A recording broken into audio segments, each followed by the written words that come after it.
చేతేంది అది చేస్తాడు చేసేయండి మరి ఉన్న పనులు వీకినాయి.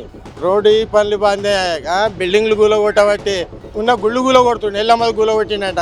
మరి దానికి కారణం వీడు తెలుగుడు కాదా? ఇప్పుడు దేని తక్కువ ఉన్నది, ఆడవాళ్ళకని ఫ్రీ బస్ చేసిండు. మగవాళ్ళకి ఎంత ఇబ్బంది అవుతుంది? అది ఎక్కువ, ఎందుకంటే జాబ్ చేసే వాళ్ళకి ఎక్కువ యూజ్ చేసుకుంటారు. మేము ఇంట్లో ఉంటాం కాబట్టి ఎందుకు మాకు యూజ్ అయితే ఎక్కువ అవుతుంది కాదు. కులం బంగారం అవి అన్నాడు, అమలు కాలేదు. భార్య భర్త పోతే భర్తకే పడుతుంది టికెట్. వాళ్ళు ఏమైతే ఇయ్యలే కదా. ఇప్పుడు కాంగ్రెస్ వచ్చినాక డబల్ బెడ్రూమ్ ఇస్తాడు, అది లేదు. గ్యాస్ ఇస్తాడు, అది లేదు. పింఛన్లు అన్నాడు, అది లేదు. ఇక వచ్చేందుకు రాకేందుకు చెప్పు. ఎవడొస్తే మనకేం చేస్తుండని చేసేటోడు రావాలి చేయాలని చెప్పి కొడతాం, కానీ వేరైతే ఏం లేదు కదా. చేతేంది అది చేస్తాడు చేసేయండి మరి ఉన్న పనులు వీకినాయి. రోడ్డు ఈ పనులు బాందే బిల్డింగ్లు కూలగొట్టబట్టి ఇటు లేబర్లకు పని లేకపోయా, దుకాణాలు మూలకు పడి పాతోడు అప్పు ఏం చేసిండు వాడు, ఇంకా టెంపుల్లకైనా ఇది చేసిండు. పాతోడు కేసీఆర్ అయినా టెంపుల్లకైనా కొద్దిగా చేసిండు. మరి ఈయన బొంద ఏం చేసిండు చెప్పు. ఉన్న గుళ్ళు కూలగొడుతుండే ఎల్లమ్మది కూలగొట్టిండట. మరి దానికి కారణం వీడు తెలుగుడు కాదా? తురుకోడా క్రిస్టియన్సోడా హైదరాబాద్లో కూలగొట్టినాడు. దేని గురించి చెప్పాలి కదా, నేను కూలగొట్టింది ఉన్న దీని గురించి కూలగొట్టినా అని చెప్పి. పెన్షన్లు లేవు, ఏం లేవు. పైసలు అయితే చెప్పారు పెన్షన్లు చేస్తామని, అది లేదు ఇది లేదు. మరి ఏం చేస్తాం? అవి ఉన్నాయి కదా సమస్యలు, ఆ సమస్యలు లేదు. మనం ఏం చేస్తాం చెప్పు. ఫ్రీ బస్ ఆడోళ్ళకి ఇచ్చి మొగోళ్ళ దగ్గర దొప్పుతుండే కదా. అలిగి అత్తగారింటికి రాలని అమ్మగారింటికి పోతుండే. మరి చేసుకున్న వాడు ఏం కావాలి చెప్పు. అంటే ఫ్రీ బస్ ఉందని అన్ని యాత్రలకు పోవట్టే. మరి ఇంట్లో మొగానికి వంటవారు చేయాలి, పిల్లలకు వంటవారు చేయాలి. మొగంతో కొట్లాడి అమ్మగారింటికి పోవట్టే ఫ్రీ బస్ అది. మరి దాని కథ ఏంది? ఫ్రీ బస్ పెట్టే బదులు పైసలు పెట్టి ఉన్న సంసారాలు ఇచ్చిపోకుండా చూడమని, అంతే, వేరేం లేదు. ఇంకా డెవలప్మెంట్ అంటే ఇవే ఇప్పుడు రోడ్లు ఉన్నాయి సార్, రోడ్లు కాలేదు ఇంకా. చాలా రోడ్లు అట్లే పెండింగ్ ఉన్నాయి. అదొకటి. ఇవి మళ్ళీ పోతే ఇవి అన్నిటికీ అడ్డగోలు వేరు కాబట్టి ఇప్పుడు దేని తక్కువ ఉన్నది, ఆడవాళ్ళకని ఫ్రీ బస్ చేసిండు. మగవాళ్ళకి ఎంత ఇబ్బంది అవుతుంది? అవుతుంది ఫ్రీ బస్ తీసి అసలు లెక్క ప్రకారం ఫ్రీ బస్సే అవసరం లేదు మనకు. దేనికి ఆడవాళ్ళు తీసుకోవండి. ఇప్పుడు మొత్తం మంది మగవాళ్ళు నిలబడిపోవట్రి. వాళ్ళకేదో 500 1000 రూపాయలకు అవి ఇచ్చేయని, ఇవి తీసేయండి. ఫ్రీ బస్ ఎందుకు సార్? ఆటోలకు దెబ్బతీసే, ఆటోలు పోయేటోళ్ళకి ఆటోలకు దెబ్బతీసే. బైక్ల మీద మొగంతో పోయే బదులు మొగన్ మీద అలిగి అవగారింటికి బస్సు మీద పోవట్టే. మరి దానికి కారణం ఏంటి చెప్పుగా చెప్పు. గ్యాస్ లేదు సార్, మాకేం లేదు. మాకు అంటే ఫ్రీ కరెంట్ లేదు.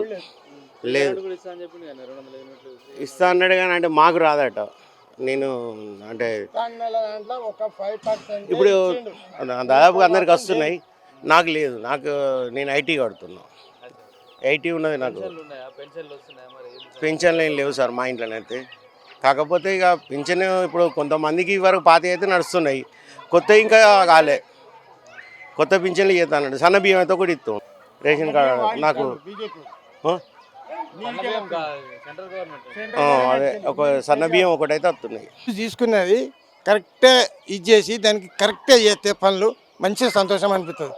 వీడు వచ్చిందని అన్నీ ఇస్తా అని చెప్పి చెయ్యి చూపెట్టి చెయ్యి మీద పెట్టిన తప్పించి, కానీ చెయ్యి సెకండ్ ఇచ్చి చేతిలో పెట్టింది అయితే లేదు. అట్లా నెత్తి మీద చేయబెట్టకుండా సెకండ్ ఇచ్చేటట్టు చేయమని బ్రహ్మాండం ఉంటుంది.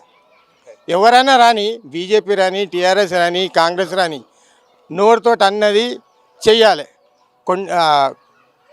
ఇది సామెత ఉన్నది, పాడికి ऊपर गिरे तो उड़ सकता मगर नजर में गिरे तो नहीं उड़ सकता. అంటే మాట అని వెనక తీసుకున్నాడు ఎన్నటికి పోదు. కొట్టు దెబ్బ ఆయింట్మెంట్ రాసుకుంటూ పోతుంది. కానీ నువ్వు వాగ్దానం చేసి చేయకపోతే ఏమొస్తుంది? ఆ వాగ్దానం చేసింది కరెక్టే చేయమను, అన్నీ మంచిగా ఉంటాయి. వచ్చేటోళ్ళకి వస్తున్నాయి, ఏజ్ అయిన వాళ్ళకి వస్తున్నాయి, ఏజ్ తక్కువ ఉన్న వాళ్ళకి వస్తలేవు. కొత్త పింఛన్లు అంటే తెలియదు మరి మాకు.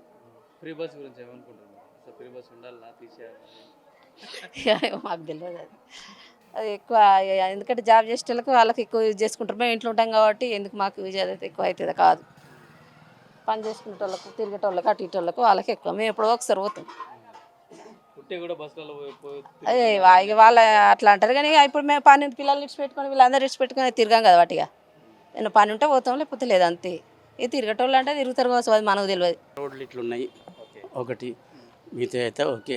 ఇప్పుడు రకరకాల వాళ్ళు వచ్చిండ్రు కాబట్టి ఇప్పుడు ఏం జవాబు చెప్పలేము.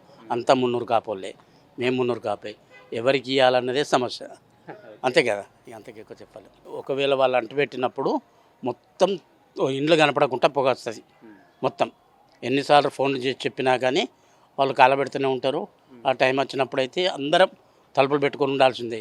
ఈ హస్తమా పేషెంట్లు, లంగ్స్ ఎఫెక్ట్ ఉన్న వాళ్ళకు చాలా ఎఫెక్ట్ అవుతుంది. అదొకటి నివారించేటోళ్ళు కావాలి. అంటే ఎవరంటూ పెడుతున్నారు? మున్సిపాలిటీ కదా, మున్సిపాలిటీ వాళ్ళు అంటే మున్సిపాలిటీ. ఇక అట్లా చెప్పలేము మనం, అక్కడ బాగొడ్డు కదా, అంత దూరం నుంచి వెళ్ళి వస్తుంది.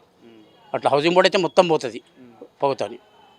అంతకుముందు లేకుండా ఇది డంప్ యార్డ్ అది. ఉండే చాలా రోజుల నుంచి ఉంది, కానీ ఇప్పుడు బాగా వేస్తాను ప్లాస్టిక్ అది ఇది అయ్యే వరకు అట్లా వేస్తుంది కాబట్టి దాంతోనే అవుతుందని మా అభిప్రాయం. మానేరు నదిలో వేస్తున్న నీళ్ళు కూడా మొత్తం బాగులు ఎక్కడ రోడ్డుకి ఎత్తాండ్రు, కానీ అది ఎక్కడ వేయాలన్నది ప్రభుత్వం నిర్ణయించాలి. దానివల్ల ఎఫెక్టివ్ కానటువంటి ప్లేస్ ఎన్నుకులాడాలి వాళ్ళు. ఎన్నుకులాడినప్పుడు మనం ఓకే. ఇప్పుడు అక్కడ ఇస్తే గాలి టత్తది కదా, అవి ఆ రకంగా వచ్చి అసలు ఇండ్లే కనపడవు ఈ ఏరియాలను అయితే. 72 సంవత్సరాలు ఇంతవరకు పింఛన్ గతి లేదు, పెన్షన్ లేదు మీకు ఇప్పుడు. ఇంతవరకు వస్తలేదు. టీఆర్ఎస్ గవర్నమెంట్ లేదు, కాంగ్రెస్ గవర్నమెంట్. ఇక దేని గవర్నమెంట్ లేదు.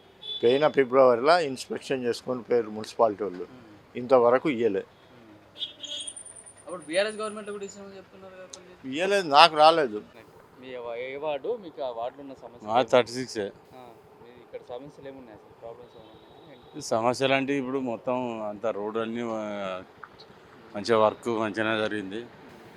ఇక అటు సైడ్ ఉన్నాయి కొంచెం ఆ ఏరియా మాది ఇదే గల్లీ. డ్రైనేజ్ ప్రాబ్లం కూడా బాగానే ఉన్నట్టుంది. ఏడ మోరీలు ఇట్లా సరిగా లేక అది ఆపేసి అది జరిగేది ఉంది.